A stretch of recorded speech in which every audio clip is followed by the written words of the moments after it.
What's up, everybody? It's your favorite surprisingly large Legends figures favorite nerd, and today we are looking at the New Age Galvatron figure. And New Age is the smaller scale between the two, between this and Magic Square. So when I got this figure out of the box, I was actually surprised at just the size of it, so to speak. It certainly caught me off guard. This is on loan to me from Robert D, of course, so shout out to him, my Legends connection. And I want to take a look at this figure, but in order to do so, we had to talk about accessories. He comes with his cannon, and it's actually painted quite nice with this metallic orange down here and then the flat plastic gray at the base. This will plug into his forearm rather simply. The cannon can also be separated from this piece, which in alt mode will plug into the bottom peg here, and then the barrel obviously there. He comes with a matrix on a chain, and because this is the same matrix they've used before, I would guess, it doesn't have the right connection for the chain, which is kind of a bummer, because it's only iconic the one way. Do you know what I mean? And then it has like a necklace to go around, and they use like the ones that you get for like your little pool pass or something. But yeah, it's fine. It'll go over his head. It comes with a gun, oddly enough, and it is painted silver. It's a decent enough little sculpt to it. I don't know if it's from some obscure episode that I don't remember or whatever. It doesn't remind me of the G1 toy version, so I'm not exactly sure. But he comes with it, and he can hold it just fine. He comes with two extra faces. One's that got like a little smiling face, and one's a quite angry face. They're all detailed the same as the face that we're going to look at when we get to the figure, so we'll save it till then. He comes with optional swap out hands, 2 posing hands, 2 pointing hands. That's in addition to the regular holding hands that you saw in the opening footage. I assume they work just well. They're on a sprue. I'm not going to be the one to cut them off. You get the idea. So let's talk about the figure, and I'm going to keep the cannon on for one specific point, but we will get there. First of all, the beauty of New Age sort of presentation. We have tons of paint. It looks good. The sculpt is sharp, etc. The materials feel good. So all of the normal things that you expect from New Age are there. All right. So the head sculpt, I love it. It looks great. It looks very Galvatron-y. You know, character comes through in that. I dig it. Helmet looks good, looks sharp, looks imposing, all that stuff, it works. Head is on a ball peg. You get a little bit up, a little bit down, a swivel, confused Galvatron look, etc. The shoulder pauldrons have the gunmetal along with the red painted on. The silver here on the chest, silver on the abdomen, silver on the belt, along with the red. We have a waist swivel. I haven't checked. No ab crunch that I can see. But somebody will correct me in the comments and be like, no, doofy, it has an ab crunch that gets from here to Kingdom Come. All right, so the shoulders. Ball peg, get you out to 90 degrees, plus 360 around. Bicep swivels at a cut joint. You just have to maneuver the tracks kind of in and out of the way. Double jointed elbow, that gets you the full range. And then a wrist swivel where the hand plugs in. Looks good. We have a little extra silver paint on there. The tracks are painted. We'll get to that when we get to the alt mode. The issue that I have is because of the cut of the shoulder, right? You can get out to the side, no problem. But you can't really get the arm in front of him once it's out to the side. So you kind of have to go off at an angle. But the bicep swivel, I mean, it works. But it's just like, I don't know. There's something about the articulation here in the arm that I find myself wanting more out of for the cannon specifically that I don't get. That may be an individual results will vary. I've only been messing with it for a little bit, so I just wanted to point it out. All right, so we have the hip skirts. I'm going to go ahead and take this off now. So then we have hip skirts here. They get up and down in order to get out of the way for your T-jointed ball joints, which get you the full Van Damme and the full Monty, and a thigh swivel at a cut joint, silver paint there, then the purple, gunmetal. They separated the knee pad from the lower leg. I'm not sure how I feel about that for the knee bend, which is 90 degrees on a single hinge.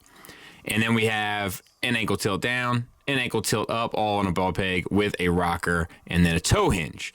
So lots of stuff there. I mean, a pretty well done little figure. And there it is from the back. So let's do some size comparisons.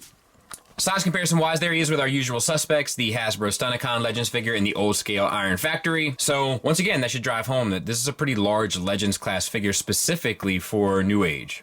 So large, in fact, that he stands over Iron Factory Tarn, which is surprising and also impressive. But I am curious how it scales with the rest of the New Age collection. If I had more New Age stuff, I would show you, but I don't. So that's where we're at. I can bring in a little Bumblebee in the car mode. Let's get him transformed. So open these flaps and spin the 180 degrees. Actually, speaking of spinning things 180 degrees, let's go ahead and spin the waist 180 degrees as well. All right, so this is what we have, and we're going to open up these front shin panels here.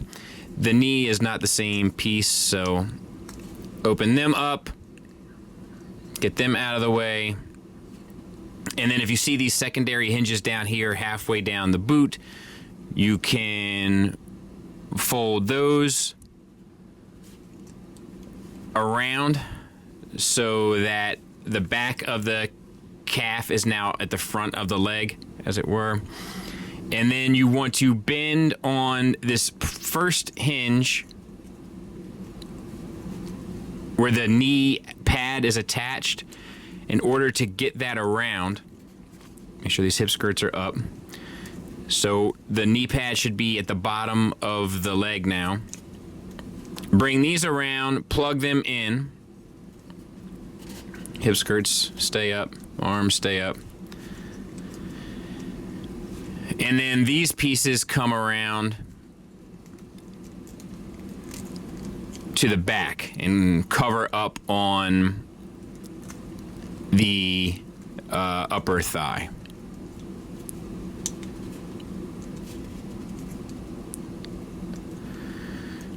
And I'm not sure exactly where these feet are supposed to go. We'll sort that out eventually, but then make sure that this stays tabbed in down here at the bottom. It's not enough, in my opinion, to keep this consolidated properly.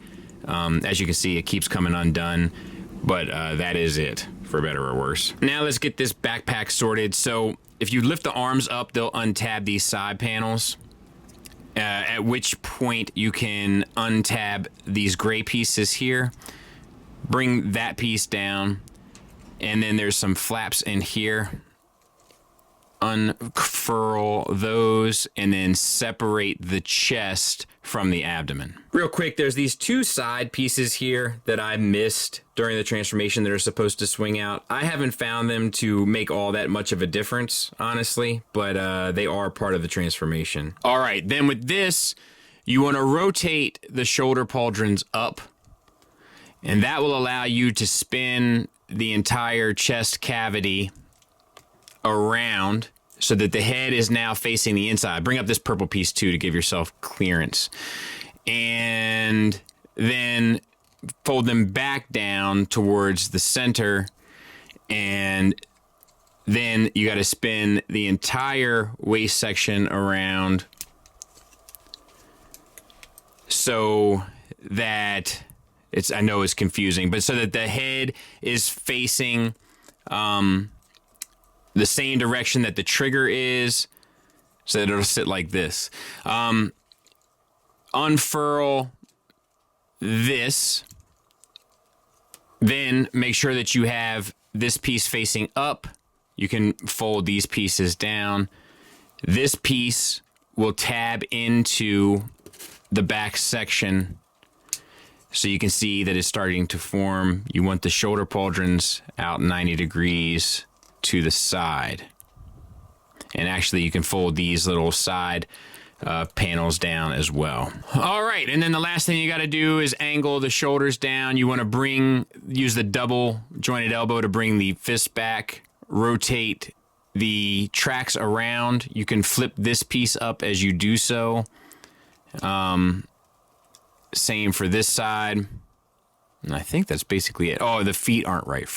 I'll fix that. So there, and bring the feet around to the side. I think the toes are actually supposed to angle towards it, which arguably is worse. Same on this side, and unfortunately, that's basically it. I'll clean it up and we'll take a look at it. And I mean, here it basically is. And I'm sure you can mess with these arms a bit and maybe some of these other pieces to kind of get them a little tighter, but like, this is a sad, sad excuse for an alt mode. Like, it's so involved and there's so many moving pieces, and yet this is the best it does. Like, if it was a simple, quick little, like, no nonsense, down and dirty transformation, that'd be one thing. But there's a lot that you have to do here for this to be successful, and then it's still not successful. It looks goofy. It doesn't really look like the Galvatron cannon. This part does a decent job, but it's really the legs. Yeah, this is a whole lot of E for effort for me. It doesn't quite work. There it is next to Tiger Tracks. So, I mean, I don't know. I guess that's fine. But yeah, goofy. This is goofy. Not feeling it. Final thoughts wise, let's start with the negatives. I mean, we just kind of harped on it, but it's really, the transformation is not fun, nor enjoyable, nor intuitive. It feels like you have to grind a lot of pieces against one another in order to kind of get it right. The ankles are one example. Parts of the waist, when you had to turn the two parts of the waist, would be another. Add on top of that the legs that are supposed to tab in to keep it solid never really hold quite right. The tolerance is completely off. And as a result, it's not really fun, nor is it functional. And it kind of has to be one or the other. Do you know what I'm saying? And I'll take either, but I can't sacrifice both. My other little gripe is the matrix, like the fact that it sits on the chain that way. I mean, I guess it's fine, but you know, nobody wants a matrix looking like that on the chain. You know, it's an iconic thing. It's an iconic part of the movie. I understand that you've already got a matrix mold and you don't want to have to rework it, but maybe you should. Maybe it's worth it. Maybe it's Maybelline. But those would be my big issues. Positives wise, it comes down to kind of what New Age always seems to do right, and that is the bot mode. And this is no exception. It looks good. It's painted well, it's sculpted well, the articulation is done well. It is a well done robot, which if I were collecting these would probably be good enough for me. I only pass along the information I have in case it's not. It does come with a fair amount of accessories, and I like stuff like extra hands and all that, so all that stuff does wonders for me. So I would say if you need a robot mode Galvatron for your Legends collection, you are more than likely going to be happy with this one. If you're looking for a transformer to kind of have on your desk rather than your shelf to sort of flip back and forth and have some fun between conference calls, I imagine that's what you do at your desk job. I'm not 100% sure. This is probably not the one for you because it's not a whole lot of fun in that regard. Hope that helps. Thanks for listening. Thanks for watching. Until next time, take care.